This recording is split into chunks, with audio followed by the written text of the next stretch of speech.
So, sure ka na ba talaga? Gusto ko na, pero anong gagawin natin para hindi ako mabuntis? May alam ka bang paraan? Oo naman, narinig ko sa iba na tumatalon daw sila pagkatapos makipag-sex para hindi mabuntis. Try mo kaya? Naku babe, ayoko. Sabi ng ate ko, hindi raw effective yun. Kasi nakapasok na yung sperm sa loob eh. Ilang minutes lang daw bago sila umabot sa uterus ko. Tapos sa milyon-milyong similyang pumasok, isa lang ang kailangan para mabuntis ako. Walang magagawa kahit anong talon ang gawin ko. Mabagok pa ako. What if? Magpakulo ka ng tubig tapos ipanligo mo ito. Pamatay sperm daw yun. Ha? Malalaptos naman nata ako dyan, babe. Saka naalala ko, sabi ng kuya ko noon, kahit gaano pa kainit ang tubig na ipanligo ko, hindi nun matutunaw ang similya ko, kaya pwede pa rin makabuntis. Saka ang init-init kaya sa Pilipinas. Kung subukan mo na lang kayang umihi ka agad pagkatapos natin mag-sex. Liquid naman sila pareho, so siguro kapag inihi mo, sasabay ng labas yung sperm. Sabayan mo na rin ng paghugas hanggang sa loob ng vagina para tanggal sperm at germs.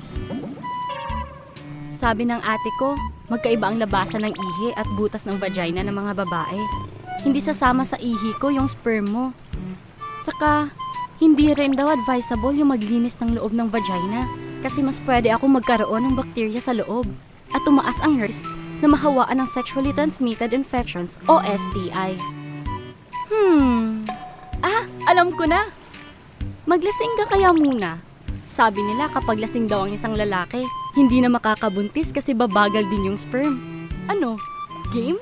Bili na tayo! Babe, teka. Kapag uminom ako ng alak, ako lang yung malalasing, yung sperm ko hindi. Sabi ng kuya ko, ang dami niyang kilalang nakabuntis na dahil naniwala sa ganong teknik. At isa pa, mahina ang tolerance ko sa alak, baka masuka pa ako. Sige ka. Ay, akala ko ready na tayo. Ang dami palang fake news. Oo nga, akala ko rin. Buti nag-usap tayo. Uy, tingnan mo, tinag ako ni kuya sa post ng iChoose. Oo nga no. Sabi dito, maraming iba't ibang contraceptives para maiwasan ang di planadong pagbubuntis. Wow! Ang daming pwedeng matutunan tungkol sa safe sex sa website na to. Gawin nating reference to para handa tayo. For the future, love you babe. Love you too, babe! Kayang marating basta't sisikapin. Alam ko na I can choose. Malaya akong maging. Malaya